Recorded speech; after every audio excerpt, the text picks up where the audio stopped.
Now, when it comes to rap, there are multiple different paths that they can take. Gracefully go through your career and have it be very amazing and call it a day like Andre 3000, constantly be in and out of jail, neglecting your career like Kodak Black, relax, not cause controversy like Corday, be annoying and have everyone hate you like Nicki Minaj, become a conservative randomly, or after you fall off.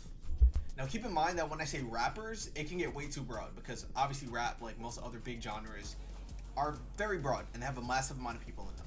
So when I say this, I'm only referring to black, mainstream / somewhat mainstream rappers that didn't grow up in the greatest of places per se. So rappers like Chef G, Sleepy Hollow, Ice Cube, OT7 Kwani, Kanye, Lil Wayne, blah blah blah. I'm not talking about like, I don't know, Cemetery or some other random person. These types of rappers outside of, Kanye and other ones are known for not just being black people, but niggas. Now, if you're not black, and you're not very familiar with the term between black people and let me break it down for you. Us black Americans have two different classifications for other black people. One, and just normal black people are the crash out, ignorant, don't care about anything, disrespectful people. Now, keep in mind you can be from the hood or not the greatest area and not be in the examples of these would be like Kendrick, Latoine, Laserdem, T.I., and Freaky Gates, Mr. Kevin Gates. And a black person is literally just a normal black person. Like J. Cole, the humble king, the average person you'd see at school, the library, getting groceries, or any other normal spot, just doing normal things. So in order to get started, let's define conservatism. Well, American conservatism, since it's pretty different from, let's say, the Caribbean conservatism or the Arab equivalent, it's believing in the value of established and traditional practices in politics and society, or not liking changes and not accepting new ideas and new changes. And what do these conservative American values consist of? Usually things, but not always, but always usually a mix of some of these.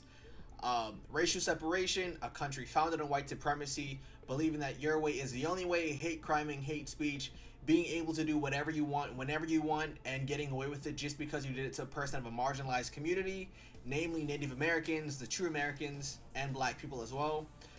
And now currently, hating the Lil Nas X people, and that goes both ways, the chocolate people and the male Charlie XCX fans, if I do say so.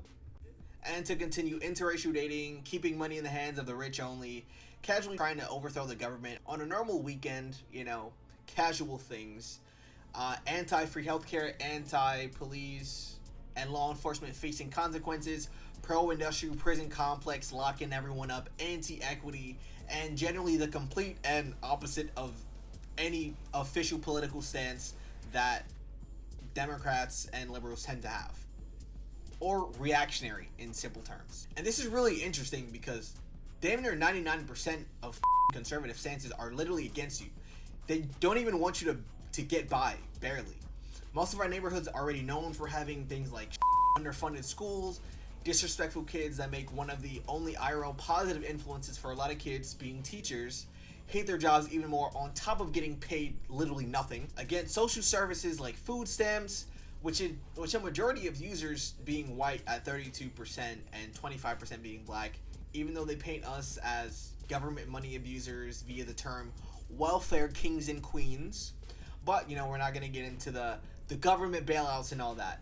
Officers not from the community that love to over-police and start trouble, causing tons of other issues. Stop and frisk, which has been technically outlawed but still happens, of course, along with the of other issues that literally negatively affect all of these rappers, their friends, family, people down the block, and everyone else in between.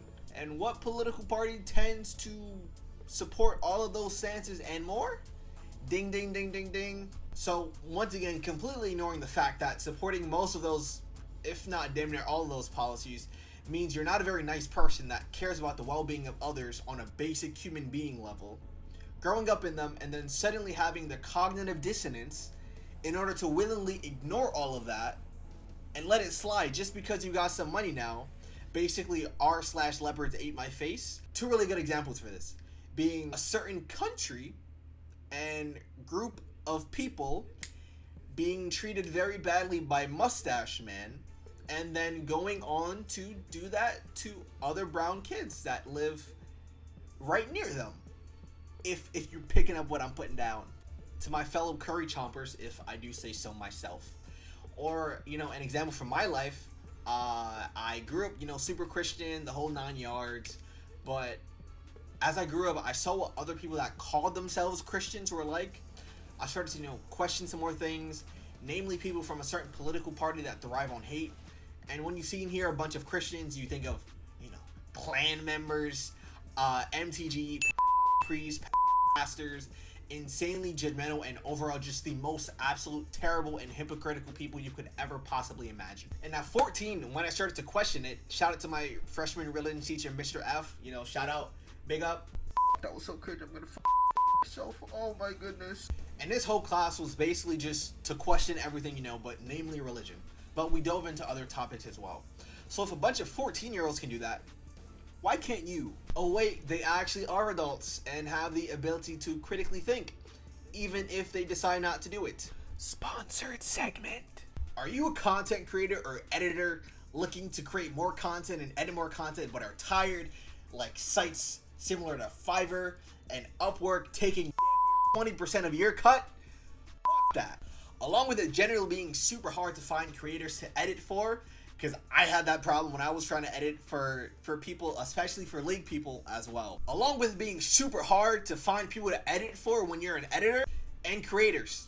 Are you tired of meeting editors on these sites that don't get you, don't understand how you want your video to be edited, don't ask the right questions so your video comes out exactly how you want it to be, and not actually able to form a working connection and relationship with one another? Here's E to C. Content creation without all the best of both worlds for both parties. More about it down in the description and the pinned comment.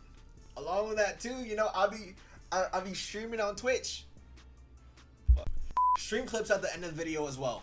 Back to it. You know, there's obviously different types of rap. The Baby Trons, the Ians, Tupacs, Lil B's, NLE Choppas, and so forth. There's them. Especially since the music is now so accessible that anyone can just download BandLab, buy FL Studio, or crack it and just go on from there. But, you know, a good chunk of it is money, sex, and drugs, which other genres, of course, obviously do promote, you know, because just on rap for things that every other genre does is kind of crazy. But, you know, of course, rap is predominantly known for flexing. Now, when you look at why rap was created, which was to have, you know, an artistic way for black people to talk about the hardships and other things that they wanted to talk about, which usually came from dealing with not the greatest of circumstances, in turn making you chase money to escape a negative situation that you were forced to be into and didn't ask to be into. Now in this turn, when you grow up without something, and now you get that one thing that you grew up without and needed just to get by easier, you tend to put money at the forefront of every single thing. Basically just going from a have-not to have it. Now this newly found hundreds of thousands of dollars or more, not just tens of thousands, to buy some clothes, take trips, flex some money. We're not talking about that. We're talking about much more life-changing money where you can actually get a house. Or if not very close enough to that amount. The type to solidly be in a completely different tax bracket and actually live off of those hundreds of thousands of dollars plus. This is usually where the entitlement per se tends to come in a little bit more. They think that they're better than everyone else, and then they're much smarter than they really are per se. Now honestly, you know, there's another large variable: time. On top of the, you know, amount of life-changing money that you make, usually it happens when they're somewhat solidified, you know, like Sexy Red, Chef G, Kwani, very solidified like Ice Cube, Kanye, or completely fell off like Lil Pump, where you feel the need to go on Vitality Stream to shave hair and do OnlyFans.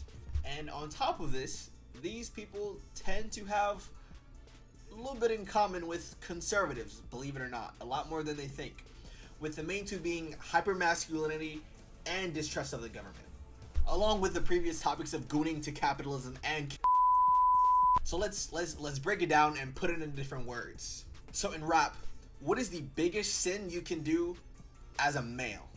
Is it being a pedophile? Is it being a rape? Is it being a of innocent people? Is it scamming hardworking innocent people of their money? No, nigga, it's being gay. There are countless anti-gay lines in rap, namely from MF Doom to old Eminem to even I don't know about current Eminem per se, but like even back in 2017, 2018, 100%. DMX, Boom C, and so forth, and a bunch of other ones. In the words of Snoop Dogg, he says, "Rap is so masculine. You can't be in a locker room full of tough-ass dudes, and then all of a sudden say, 'Hey man, I like you.'" And then DMX, the most prominent anti-gay but respected rapper, says this in Where the Hood At, one of his biggest songs, of course. And if you're watching this video, I would assume you already know the line. And when your genre is continuing to become way more commercialized than before, by being increasingly less pro-black resistance, where the meaning, by being increasingly less pro-black resistance, less pro-black, where the meaning behind the music is continuing to disappear, that does nothing but help it. And, you know, let's be real, rap is no longer seen as what it was before. And the same way you tend to lose your cultural identity when you're the family of a second or third gen immigrant who doesn't try to speak the language, doesn't try to visit family there, doesn't try to listen to the music, and doesn't try to stay in tune with it. Things have to evolve, but now while black people are not monolithic, believe it or not, and we all do not think and act one way and believe the same things, it is of course okay to have different opinions. But when those opinions are negatively affecting people, it's not the greatest, especially when you know exactly what the people that those other people that you're trying to side with for brownie points and a little bit more money in your wallet think about those other people and what you were before. When you specifically grow up in a certain type of environment, aligning yourself with the other side that literally wanted to take you down once again, you know, I have my own gripes with the Democratic Party because they don't do shit. They don't do shit. Or support the causes that I support and try to support with a little bit of change that I make. But that's neither here. Now look, when I say Democrats don't do shit, I don't mean it in the way that you think at all. I am an extremely left person, almost as far left as you can go for pretty much every topic. Yes, the Democratic Party is very good when it comes to things like, you know, workers' rights, unions, and stuff like that. But when I said that, I specifically mean that they can be going a lot further left. That's what I meant. There. But nonetheless, you know, it's like getting your diddle fiddled by the diddler or getting a hydrogen bomb dropped on you. You know, Mr. Crime Bill and Mr. Central Park 5 can both. Seeing the way things go whenever people go from broke or middle class to getting some type of money and fame as well is always very interesting, especially since they say money and fame only multiply whoever you were previously without it. The main takeaway from any Kanye song: even if you own a Benz, you still coupe. No matter how hard you try to maximize your proximity to whiteness and be as white as possible, even though you're black, you're still just gonna be you just have some money. They're never gonna like you and treat you as one of their own. No matter how much money you have or how much fame or how much influence you have, you're still just a You bitch! Fuck you. Bro, slurping me up all the time. Oh my goodness, bro. Hop off my meat. Oh my goodness. Oh my gosh, 2 back to back. Just fucking Riley reading me. Oh my gosh. Oh my goodness, bro. How do I taste? Oh my gosh. Bro, just one puts it in one hole, the other puts it in the other hole. Back to back to back to back to back. Hop off. Give me some space, please, bro. Oh my goodness. What is this? Bro, this is not the hall, bro. This is not the B-Buzz. This is not the B-Buzz, bro. Y'all can space it out a little bit. One can come for me and then the other can come for me after. Space it out. You don't gotta put 2 in at one time, bro. Just space it out a little bit. That's all I ask.